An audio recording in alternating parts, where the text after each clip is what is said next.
My mom sent me a short, cold message that read, "We changed all the locks. You don't have a home anymore." How brave. I stared at my phone in disbelief, my hands shaking. No warning, no explanation, just a single text that told me I was no longer welcome in the place I once called home. They thought they were so brave, so clever.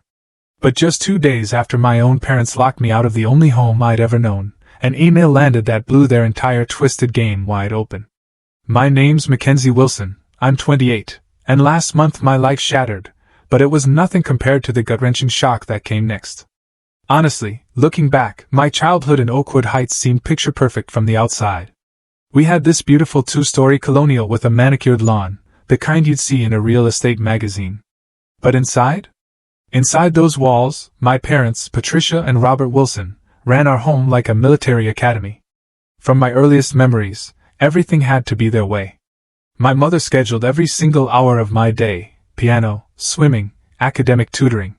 My father? He'd review my report cards with a red pen, circling any grade below an A. I can still hear his disappointed sigh. "Mackenzie, excellence isn't optional in this family," as he'd push a B+ math test across the kitchen table. My younger brother, Trevor, he adapted perfectly. 4 years younger than me, he became the golden child. He followed every rule, no questions asked. National Honor Society, captain of the debate team, eventually got into my father's alma mater. Trevor checked every single box on their perfect child checklist. Me? I think I was born with questions on my lips. "But why do I need calculus if I want to be a writer?" I'd ask, earning exasperated sighs from my mother. "Because Wilson children become doctors or lawyers, not struggling artists," she'd snap, her tone ending all discussion. By high school, our home was a battleground. I joined the school newspaper. They enrolled me in pre-med summer camps. I applied to journalism internships. They scheduled hospital volunteer hours. The constant push and pull, it exhausted us all, but neither side would surrender. When college application season arrived, I secretly applied to business programs, all while pretending to pursue pre-med. The day my acceptance letter from Northeastern's business school arrived, along with a partial scholarship, I finally showed my cards. "I'm going for business, not medicine," I announced at dinner, sliding the acceptance letter across the table. The silence lasted 10 excruciating seconds before my father spoke. "Then you'll do it without our support." And they weren't bluffing.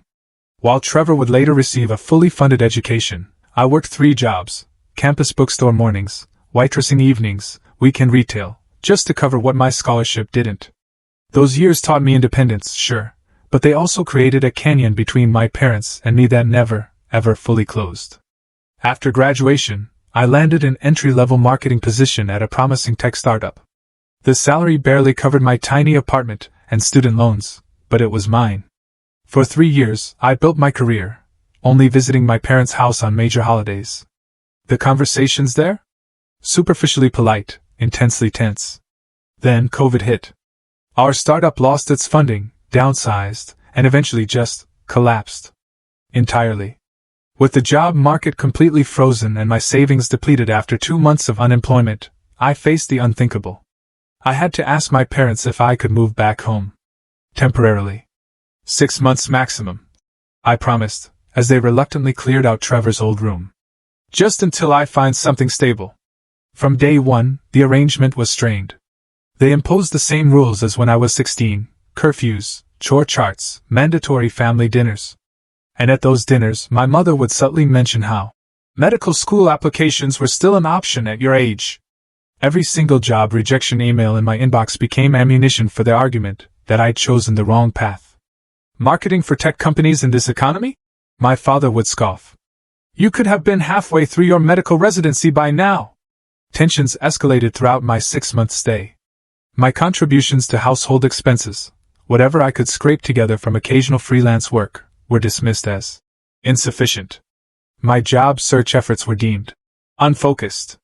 My interviews for positions they considered beneath a Wilson were met with silent, piercing disapproval. The final straw came after I lost a promising job opportunity at a digital marketing agency. 5 interviews. I'd been the second choice. Devastating news, which I received via email while sitting at the kitchen table. "Maybe this is a sign," my mother said, watching me fight back tears. Your grandmother would be so disappointed to see you struggling like this. That comment ignited something inside me. My grandmother. My mother's mother. She had been my greatest supporter before her death 3 years ago. She'd secretly slipped me checks during college and always told me to follow my passions. Don't you dare tell me what Grandma would think, I snapped.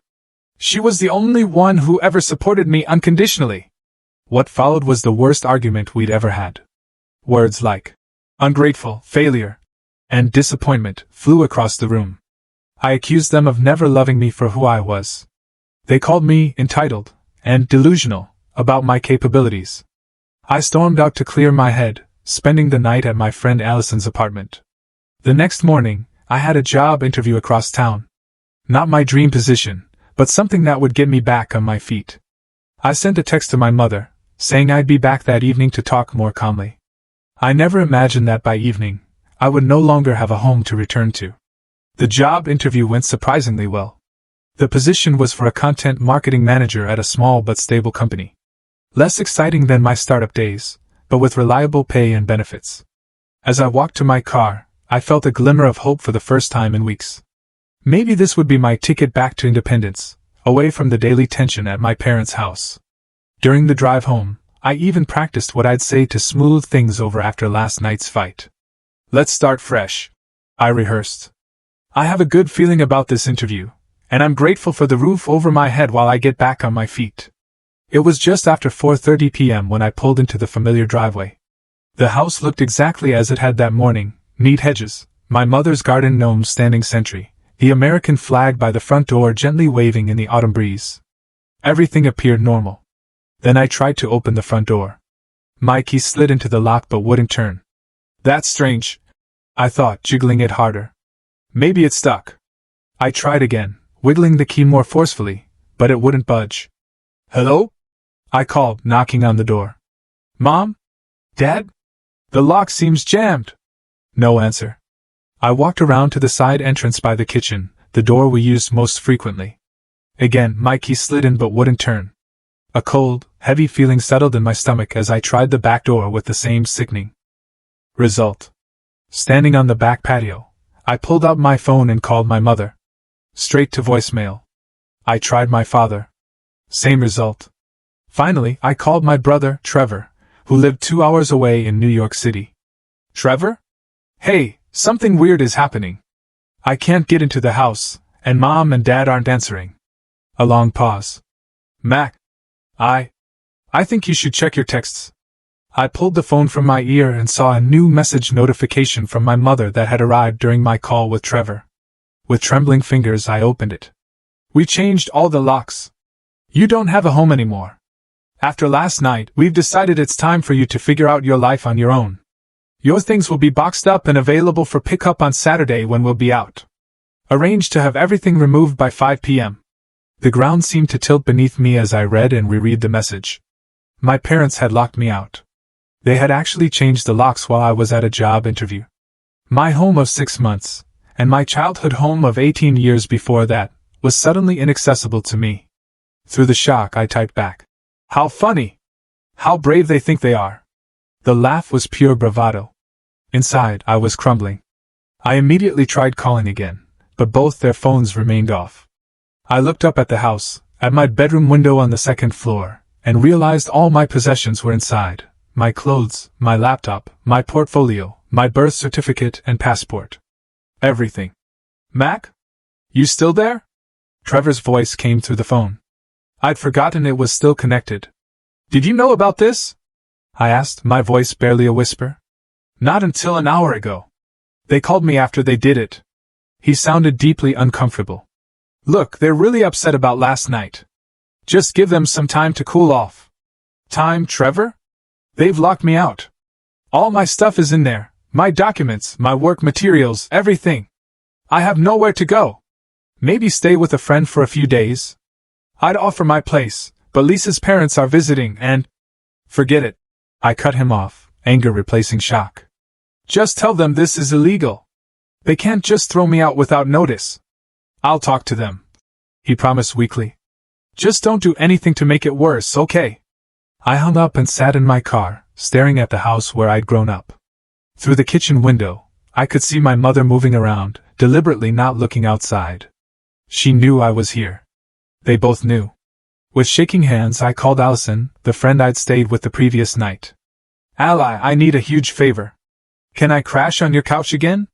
My voice broke. My parents changed the locks. They'd kicked me out.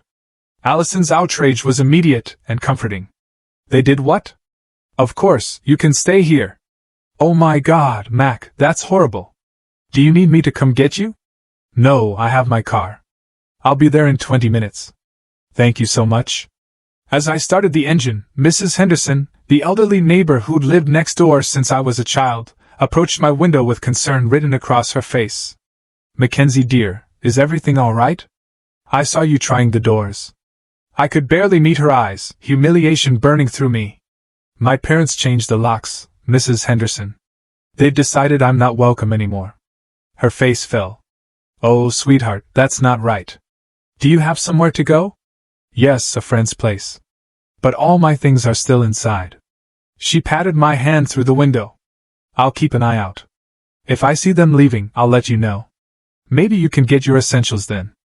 I thanked her and drove away, watching my childhood home recede in the rearview mirror, feeling like I was 16 again, powerless, misunderstood, and completely alone. That night on Allison's couch was the absolute lowest point of my adult life. After she went to bed, I finally allowed myself to break down completely.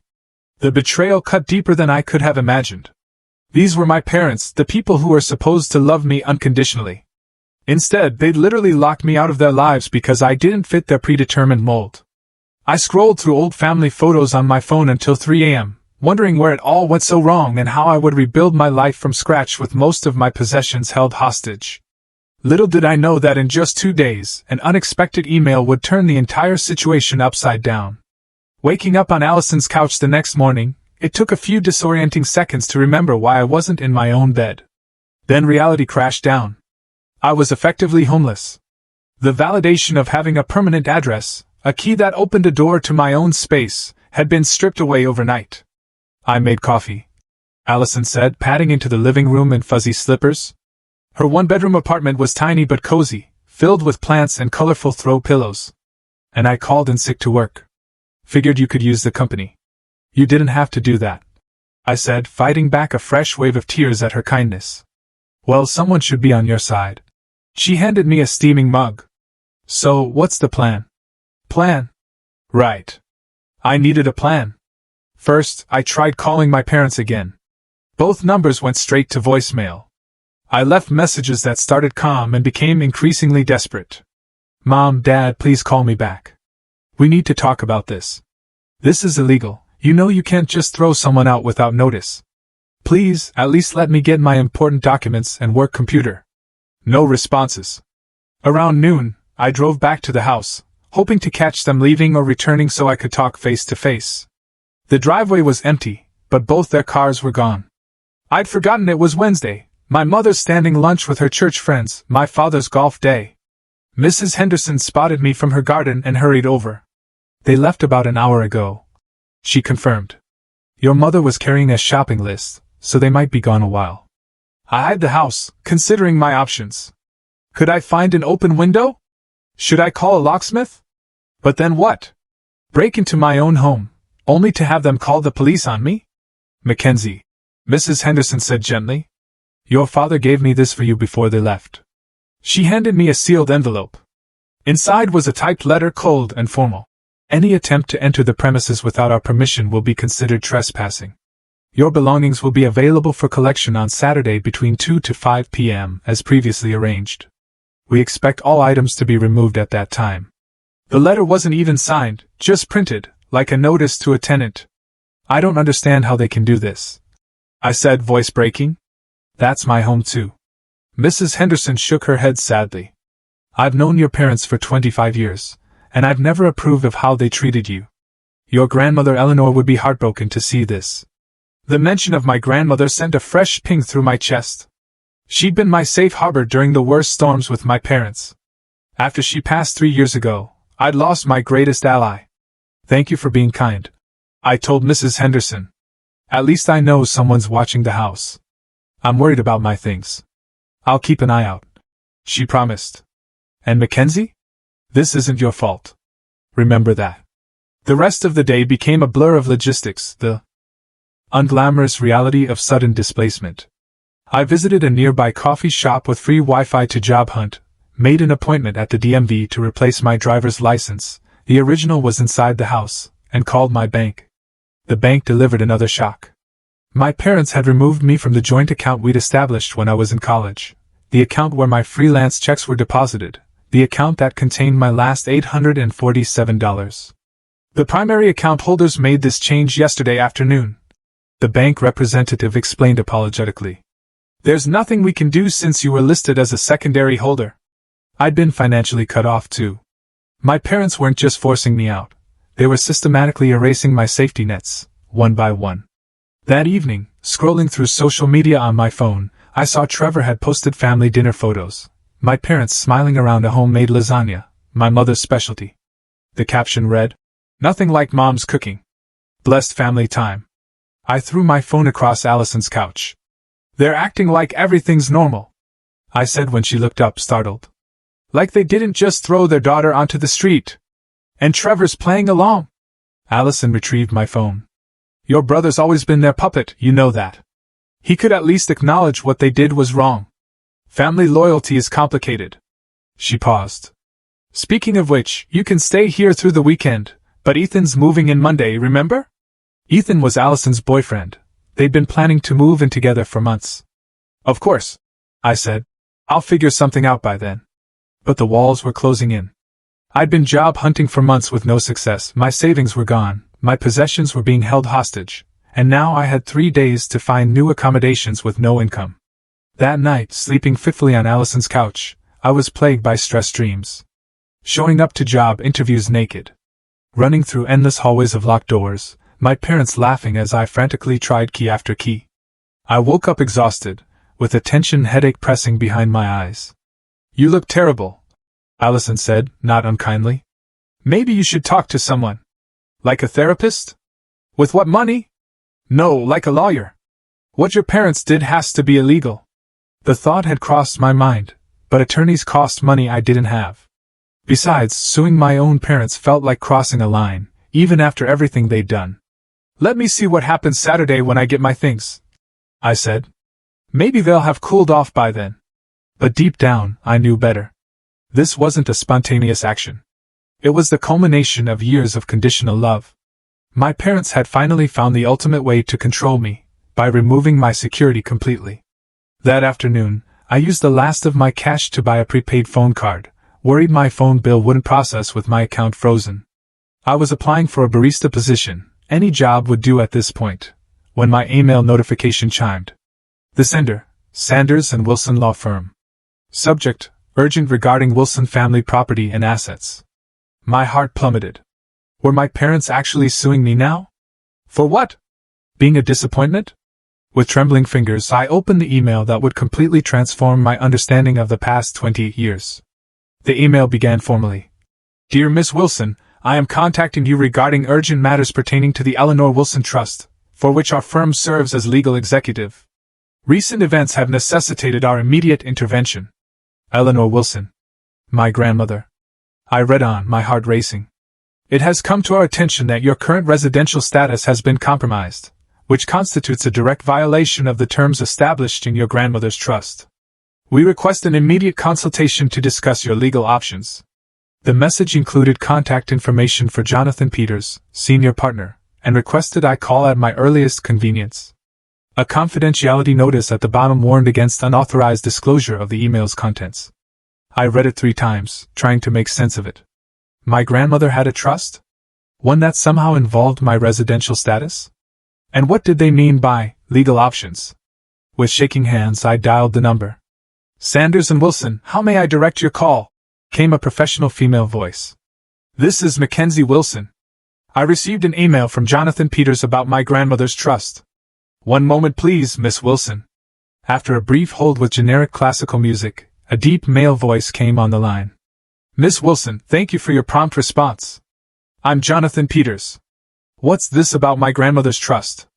I wasn't aware she had one. That's precisely why we need to meet." There are confidentiality concerns I can't address over the phone. Could you come to our office tomorrow morning at 10 a.m.? Yes. Yes, I can do that. I wrote down the address he provided. Excellent. And Miss Wilson, please bring any documentation of your recent living situation and the circumstances of your departure from the family residence.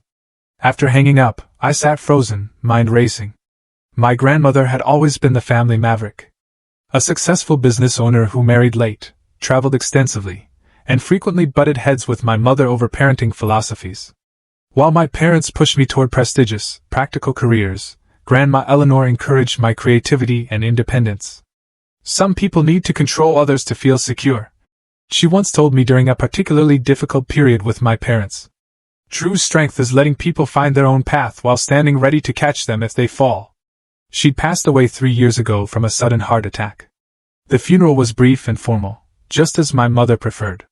I remembered being surprised that Grandma's substantial estate seemed to transfer to my parents without much legal process, but I'd been too grief-stricken to question it. Now memories flooded back. Little comments my grandmother had made. Meaningful glances when my parents discussed her assets. Her insistence on speaking with me alone during her final years. One day, Mackenzie, she'd said during our last visit, you'll understand just how much I believe in you. Promise me you'll never let them crush your spirit. I'd attributed it to the usual grandmotherly encouragement. What if it had been something more? That night, I barely slept, my mind constructing countless scenarios. By morning, I'd cycled through everything from inheriting a small savings bond to discovering my grandmother had been a secret millionaire. I arrived at Sanders and Wilson 15 minutes early, acutely aware of my wrinkled clothes and the dark circles under my eyes. The building was an imposing downtown high-rise, its lobby all marble and glass. I felt desperately out of place. At the reception desk, I gave my name with as much confidence as I could muster. Miss Wilson? Welcome, said the receptionist, a polished woman in her 50s. Mr. Peters is expecting you. 15th floor, suite 1520. The elevator ride gave me time to compose myself. Whatever this meeting revealed, I needed to appear capable and collected. Suite 1520 opened into a tasteful reception area with leather seating and discreet lighting. Before I could approach the desk, a tall man with silver hair and a tailored suit emerged from an interior office. Miss Wilson? Jonathan Peters. Please come in. His office was spacious but not ostentatious, with views of the city skyline and walls lined with law books. He gestured to a comfortable chair across from his desk. Thank you for coming on such short notice. I understand you're in a difficult situation. That's putting it mildly, I said, then caught myself. Sorry, it's been a stressful few days. Completely understandable. He opened a thick folder on his desk. Miss Wilson, were you aware that your grandmother established a family trust prior to her death? No. I knew she had assets, but my parents handled everything after she passed. That's part of the problem. His expression turned grave. Your grandmother established what we call a conditional trust. The Wilson family home, where you've been living until recently, was placed in this trust, along with significant financial assets. My heart began to race. What kind of conditions? The primary condition was that the property would remain your family home, with guaranteed residence rights for all direct Wilson family members, including you. Your parents were named trustees, but their right to occupy the property was explicitly contingent on your continued access to the home whenever you needed it. The implications hit me like a physical blow. Are you saying the house is actually part of my grandmother's trust? Not my parents' property. Correct. The house belongs to the Eleanor Wilson Trust. Your parents have been receiving a monthly stipend from the trust to maintain the property, with the understanding that it would always remain available to you. And by changing the locks and barring me from entry, they violated the fundamental terms of the trust. He confirmed. Which is why our firm, as the trust legal executive, was automatically notified. Automatically notified? How? Your grandmother was quite thorough. The trust includes monitoring provisions. When your access credentials failed to open the locks on 3 separate doors within a short time frame, it triggered an alert. I must have looked stunned because he added gently. Your grandmother anticipated potential family dynamics issues. She wanted to ensure your interests were protected. Tears welled in my eyes as the full meaning sank in. My grandmother hadn't just loved me, she'd taken concrete steps to protect me from exactly the kind of rejection my parents had just enacted. There's more, Jonathan continued, pulling out additional documents. The trust includes substantial educational funds that were to be made available to you upon request. According to our records, you've never accessed these funds despite completing your degree. Did you apply for these through your parents? No, I whispered. I worked multiple jobs to put myself through college. My parents said they wouldn't support my business degree. Jonathan's expression darkened. I see. That's extremely concerning, as your parents, as trustees, were legally obligated to inform you of these available funds. We'll need to investigate whether there's been financial impropriety. The room seemed to spin around me. Not only had my parents locked me out of a home that wasn't technically theirs to control, but they might have been withholding education funds specifically designated for me. What happens now?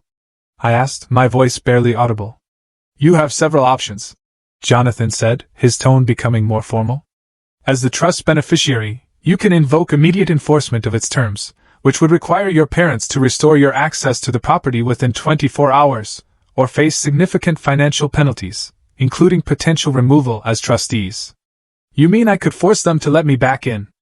Or potentially remove them? Yes. Alternatively, we could negotiate a settlement that respects your grandmother's intentions while allowing for an amicable resolution. This might include establishing separate housing for you, funded by the trust, while your parents continue to occupy the family home under revised conditions. I sat in stunned silence, trying to process this complete reversal of power. For my entire life, I'd been at my parents' mercy, financially, emotionally, practically.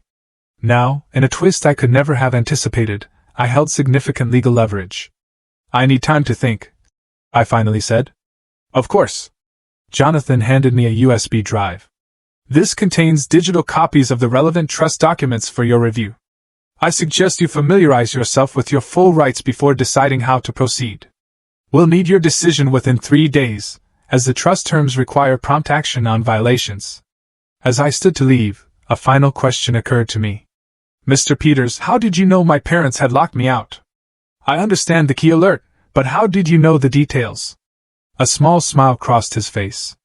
Your grandmother requested specific monitoring of the property. We have an arrangement with a trusted local contact who confirms any suspicious activity. Mrs. Henderson. My grandmother's oldest friend. The pieces clicked into place. As I left the office, clutching the USB drive, I felt simultaneously overwhelmed and strangely empowered. My grandmother had seen this coming. She created a safety net I never knew existed. For the first time since finding myself locked out, I felt something unexpected, hope. Back at Allison's apartment, I plugged the USB drive into my phone's adapter and began reading through the trust documents. The legal language was dense, but the core message was crystal clear. My grandmother had created an elaborate safety net specifically designed to protect me from my parents' controlling behavior. The Wilson family home, the colonial where I'd grown up, the house I'd been locked out of, had been purchased by my grandmother decades ago. She'd allowed my parents to live there while raising their family, but had never transferred ownership. Instead, upon her death, the property was placed in trust with specific conditions. My parents could continue living there rent-free and would receive a monthly stipend for maintenance and property taxes, but only if they guaranteed that I would always have a place in that home if I needed it.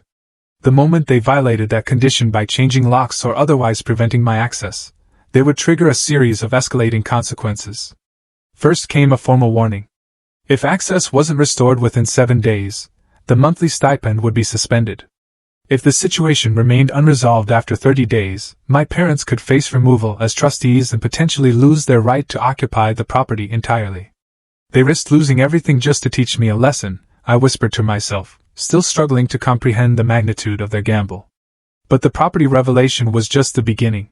As I continued reading, I discovered that my grandmother had established a substantial education fund that should have been available to me throughout college and remained accessible for further education or professional development.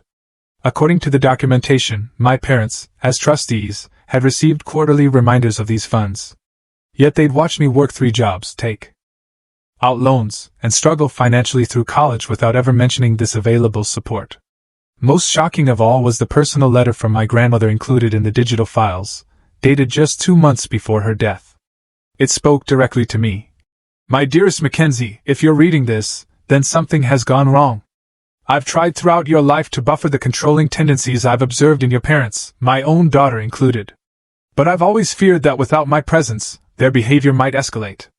This trust is my way of protecting you, even after I'm gone. You have always been brave enough to forge your own path, even when it was difficult. That independent spirit is your greatest strength, though your parents may see it as defiance. The funds and provisions included here are not about money, but about freedom, the freedom to make your own choices without economic coercion. Use these resources wisely, but never feel guilty for claiming what is rightfully yours. Know that I am prouder of you than words can express. All my love, Grandma Eleanor. I read the letter 3 times, tears streaming down my face. Even from beyond the grave, my grandmother had found a way to support me, to validate my choices, and to provide the unconditional love my parents had always withheld. The next morning, I returned to Jonathan Peters' office with a clearer understanding and many questions. I've reviewed the documents, I told him after we'd settled in his office. I'm still processing everything, but I have concerns about the education fund. If my parents have been misusing it. Jonathan nodded gravely. We've begun a preliminary audit. The initial findings are troubling.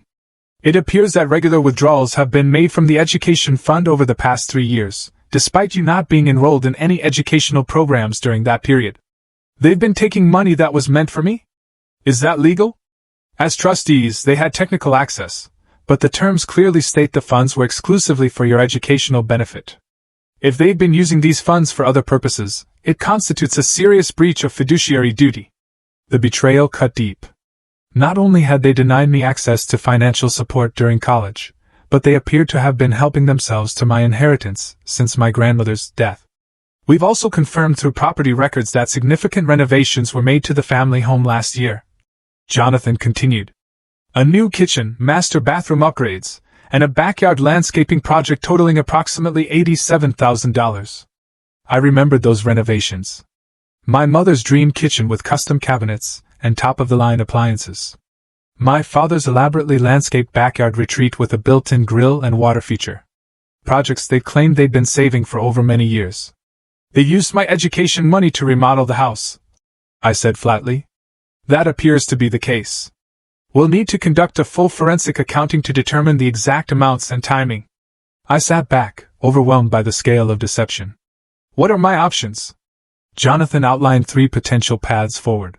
First, I could pursue immediate and full enforcement of the trust terms, which would likely result in my parents being removed as trustees, potential legal action to recover misappropriated funds, and a forced restoration of my residence rights.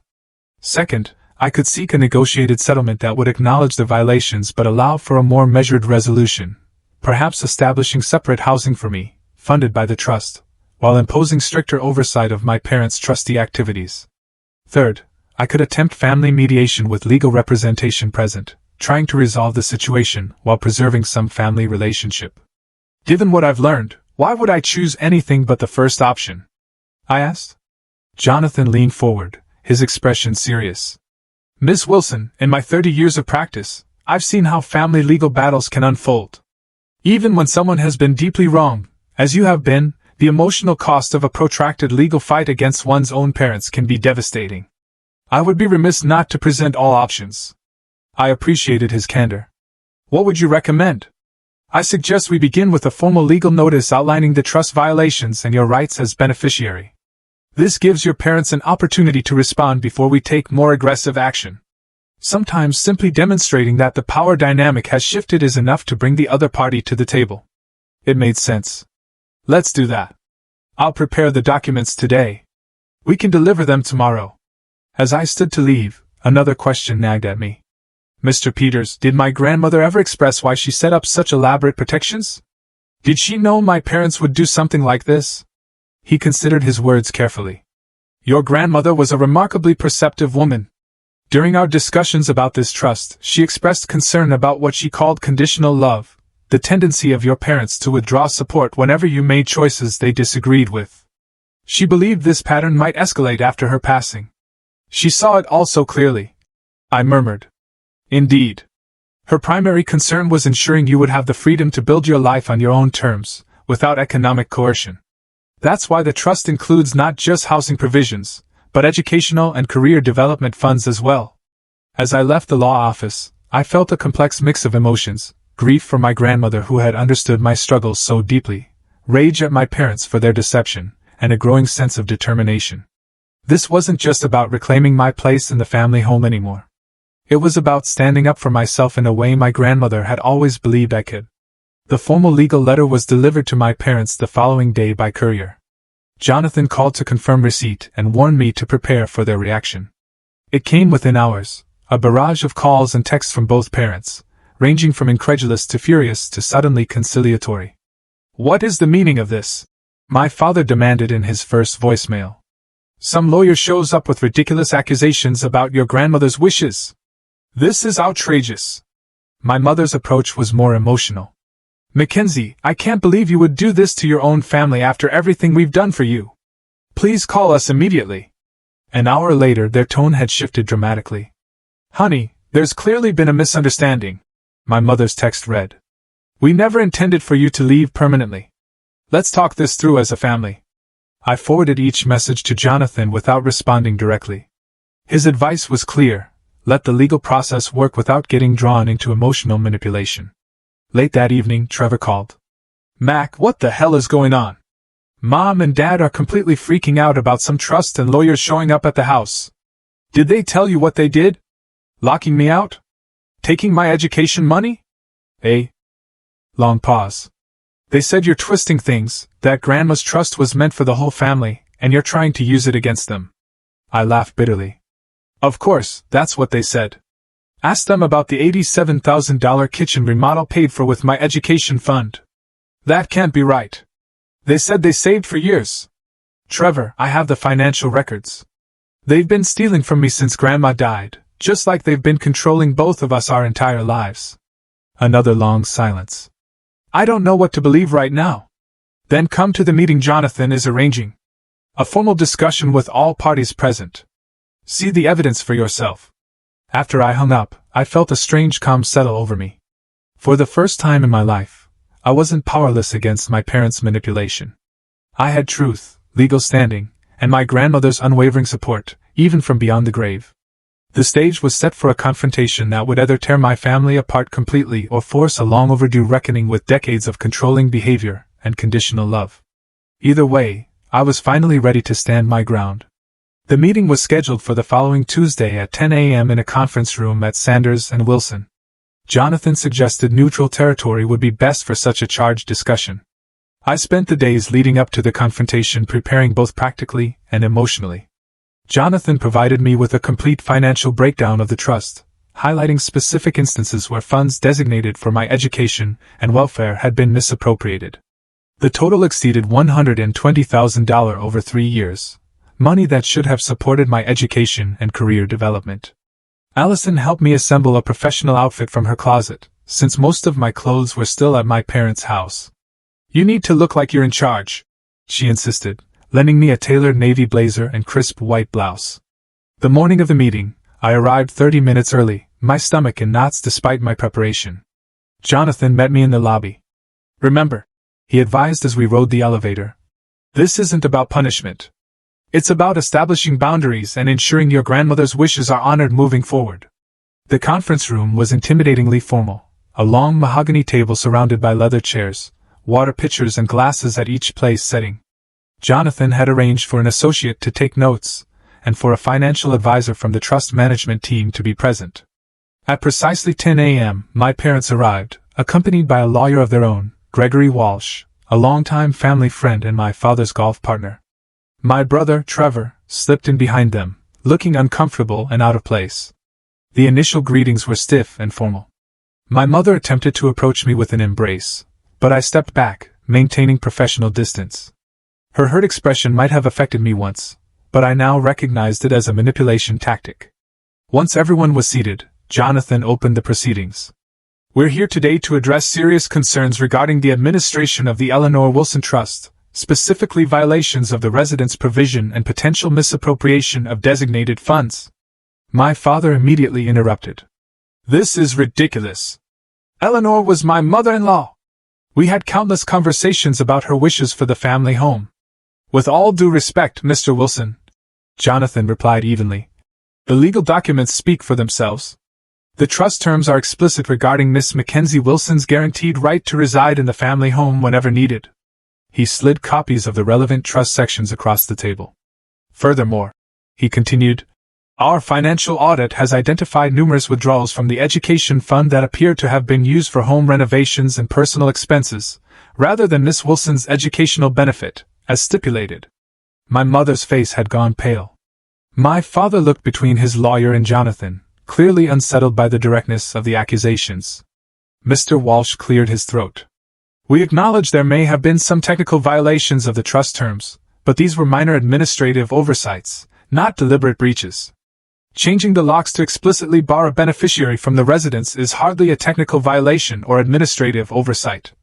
Jonathan countered, his tone still professional but with an edge of steel. Nor is withdrawing over $120,000 from a designated education fund for personal home improvements. Trevor's head snapped up. $120,000? Mom? Dad? You said it was just some maintenance expenses. My father shot him a warning look. For the next hour, Jonathan methodically presented the evidence: financial records, property invoices, text messages documenting the lockout, and my grandmother's explicit instructions regarding my welfare. With each new piece of evidence, my parents' position weakened visibly. Finally, when the financial presentation concluded, Jonathan turned to me. Miss Wilson, would you like to address your concerns directly? Taking a deep breath, I looked directly at my parents for the first time since the meeting began. My entire life, you've used financial control as a weapon. When I chose business over medicine, you cut me off completely. You watched me work 3 jobs through college without ever mentioning the education fund Grandma established for me. And when I needed shelter during a difficult time, you exploited my vulnerability to reassert control over my life. My voice grew stronger as I continued. What hurts most isn't the money. It's that you betrayed not just me, but Grandma Eleanor too. She trusted you to honor her wishes, to support my independence even when you disagreed with my choices. Instead, you violated that trust in every possible way. My mother's eyes filled with tears. We only wanted what was best for you, Mackenzie. We've always just wanted you to succeed. No, I replied firmly. You wanted me to succeed on your terms, following your plan. That's not love. That's control. My father, looking cornered, finally erupted. This is how you repay us for raising you? By sicking lawyers on your own family? Your grandmother would be ashamed. Actually, Jonathan interjected smoothly, Mrs. Eleanor Wilson anticipated this exact scenario. That's why she established the monitoring protocols and enforcement mechanisms in the trust. She left explicit instructions regarding her concerns about your controlling behavior toward Mackenzie. He produced my grandmother's letter, copies of which were distributed around the table. As my parents read her words, the fight seemed to drain out of them. My mother covered her mouth, tears streaming freely now.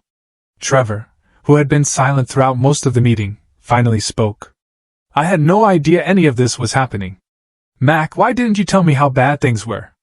Would you have believed me? I asked gently. You've always seen a different version of Mom and Dad than I have. He looked down, acknowledging the truth of my words. After a moment of heavy silence, Jonathan redirected the conversation. We need to establish a path forward that honors the trust terms while allowing for family healing if possible. Miss Wilson has prepared a proposal.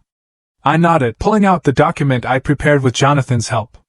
I'm not interested in punishing you or creating an ongoing legal battle. I began. What I want is independence and a recognition of the harm that's been done. My proposal has 3 parts. I outlined my terms clearly. First, the trust would purchase a small condo for me, using a portion of the education funds that should have been available during college. This would provide me with stable housing while I rebuilt my career.